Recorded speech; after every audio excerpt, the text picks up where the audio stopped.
ইমান নিশা আন্ধাৰত অকলশৰীয়াকৈ নিজান পৰিৱেশত ছোৱালীজনীক দেখা পাই আমি সকলো ভয় খাই গ'লোঁ। ওপৰফালে ঠাণ্ডা, তথাপিও আমাৰ কৰ্তব্য নহয় জানো, কৈ ছোৱালীজনীক সুধিলোঁগৈ। সকল এতিয়া নিশা প্ৰায় 12:30 হৈছে আৰু এতিয়া আমি ডিউটি আছোঁ ডিব্ৰুগড় ব্ৰহ্মপুত্ৰৰ পাৰত মথাউৰিত, আৰু ইয়াতে ডিউটি বৰ্তমান আজি ঠাণ্ডাও পৰা নামি আহিছে। এতিয়া অকণমান আগতে ইয়াতে ছোৱালীজনী লগ পালোঁ দেই। ছোৱালীজনী অকলশৰীয়াকৈ দেখা পাই আমি আচৰিত।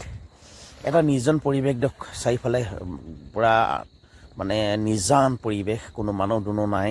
আৰু ইয়াত কোনোবা মানুহ যদি বিপদত পৰিও চিঞৰিলেও শুনি নাপাব কোনো, আৰু কোনোবাই শুনি পালেও ইয়াত বচাবলৈ কোনো কাকো নাহে।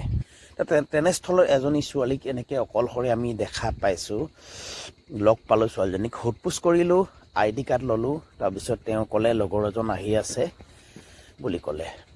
তাৰপিছত ID কাৰ্ড দেখা পালোঁ, চবখিনি ঠিকে আছে। তাৰপিছত তাইক এই স্থানৰ পৰা যাব ক'লোঁ, মানে কি হ'ল লগৰজনক সোনকালে মাতিব ক'লোঁ, ফোন কৰিব দিলোঁ, কথা পাতিলে। তাৰ তাইক মানে পোহৰলৈ যাব দিলোঁ,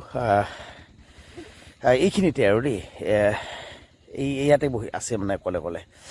তাৰপিছত অলপ পিছত ল'ৰা দুজন আহি খুব স্পীডত স্কুটি এখন আহিলে, একেবাৰে খুন্দা মাৰো যেন তেনেকুৱা স্পীডত আহিলে। সুধিলোঁ কি হ'ল, তো ইয়াতে বোলে ছোৱালীজনী আহিছিলে, আমুক তামুক কেনেকৈ ক'লে। মোক কৈছোঁ হয় আহিছিলে।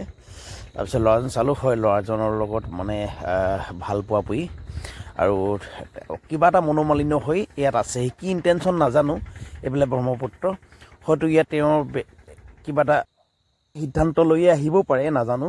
কিন্তু এনে কৰিব নালাগে, ছোৱালীসকল অকণমান হুঁচিয়াৰ থাকিবা। এইখন বৰ মানে নিজান ঠাই ন, এনেকুৱা ঠাইত অকণমান কথাতেই লাগি তেনেকৈ অহাটো ভাল কথা নহয়। ভাগ্য ভাল আমি আছিলোঁ, আৰু ল'ৰাজনো বেয়া নহয়, ভাল লাগিলে ল'ৰাজনৰ লগত কথা পাতি। তেওঁ ডিউটি আছে, ডিউটিৰ পৰা বাহিৰে বেচেৰা আহিছে, আৰু এনেই হ'ব নালাগে। এটা নিজান পৰিৱেশত এনেকৈ অসৎ মানুহৰ সংগত পৰিলে মানে হয়তো এটা বেয়া পৰিস্থিতি হয়। কিন্তু এতিয়া লাগ ভাল আমি ডিউটি আছিলোঁ, আৰু সুকলমে ছোৱালীজনী গ'ল বুলি গম পালোঁ। আৰু ধন্যবাদ আপোনালৈ, ইমানতে ভিডিঅ'টো সামৰণি মাৰিছোঁ।